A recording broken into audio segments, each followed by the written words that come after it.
நான் உங்களுடன் செல்வராஜ் ராமன். திராவிட தலைவர் மு.க. ஸ்டாலின் அவர்களுக்கு ஒரு மடல்.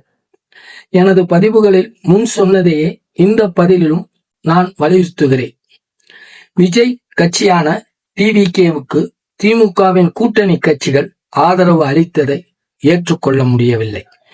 டிவிகே RSSின் குழந்தை என்றும் பாஜகவால் ஏவிவிடப்பட்ட ஒரு பாசிச சினிமா மோகம் கொண்ட கூட்டம் என்று திமுகவும் அதன் கூட்டணி கட்சி தலைவர்களும் காங்கிரஸ் உட்பட இப்படி சொல்லித்தான் வாக்கு கேட்டீர்கள். அதன் அடிப்படையில் தான் மக்களும் வாக்களித்தார்கள். மக்களின் தீர்ப்புப்படி நீங்கள், அதாவது திராவிட முன்னேற்ற கழகத்தினுடைய கூட்டணி கட்சிகள் எதிர்கட்சியாகவும், முதல் இடம் டிவிகேவுக்கும், 3ஆம் இடம் அதிமுக கூட்டணிக்கும் மக்கள் வழங்கினார்கள். பிறகு நம் முகத்தில் கரியை பூசிவிட்டு காங்கிரஸ் டிவிகேவுக்கு ஆட்சியில் பங்குக்கு சென்று விட்டது. அந்த துரோக கட்சிக்கு தமிழ்நாட்டில் அமைச்சர் பதவிக்கு நமது கூட்டணி கட்சிகள் முதலில் ஆதரவு தெரிவிக்கலாமா? அடுத்து கவர்னர் ஆட்சி வந்துவிடும். நாங்களும் கம்யூனிஸ்டுகள், விடுதலை கட்சி, இதில் முஸ்லிம் கட்சி, லீக் கட்சி வேற, உங்களிடம் வந்து நன்றியை தெரிவித்து சம்மதமா கேட்டார்கள். அப்படித்தான் வலைத்தளங்களில் செய்தி. எந்த தொண்டனும் ஏற்றுக்கொள்ள மாட்டான். இவர்கள் ஆதரவு இல்லை என்றால் யார் கொடுப்பார்கள்? நம் எதிரி அதிமுக, பாஜக தானே. அவர்கள் பாடு. பெருந்தன்மை என்று விஜய் சொன்னாரா? சரி, அதனால் திமுகவுக்கு என்ன நன்மை?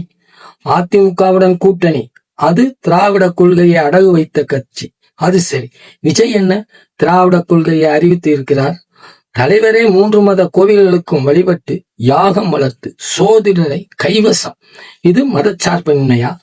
அதிமுக வலுவிழந்த எதிரி, பாஜக கொள்கை எதிரி, டிவிகே மூர்க்கத்தனமான எதிரி.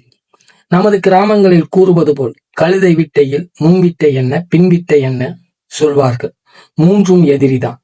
பாருங்கள், நம்மை விட்டு காங்கிரஸ் சென்றது, அது பாஜகவுக்கு வெற்றி. நம் கூட்டணி கட்சிகள் சென்றது தாவேகாவுக்கு வெற்றி. நமது வெற்றி எங்கே? முதல் பதவி ஏற்பு நாளே தமிழ் 3ஆம் இடம்.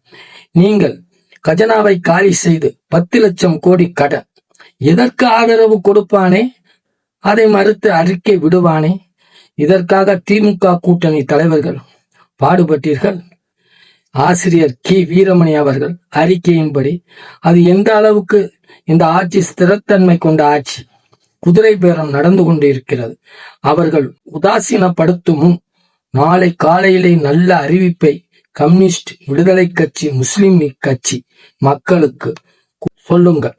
உங்கள் தொண்டர்களுக்கு தந்துவிட்டு சட்டசபைக்கு செல்லுங்கள். தமிழகத்தில் 2 கொள்கை தான். ஒன்று சனாதானம், இவர்களுக்கு இதுதான் என்ற கோட்பாடு. 2 நமது கொள்கை, எல்லோருக்கும் எல்லாம், மதச்சார்பின்மை, பகுத்தறிவு. இதை தலைமை வரை கொண்டு செல்வோம். நன்றி, வணக்கம்.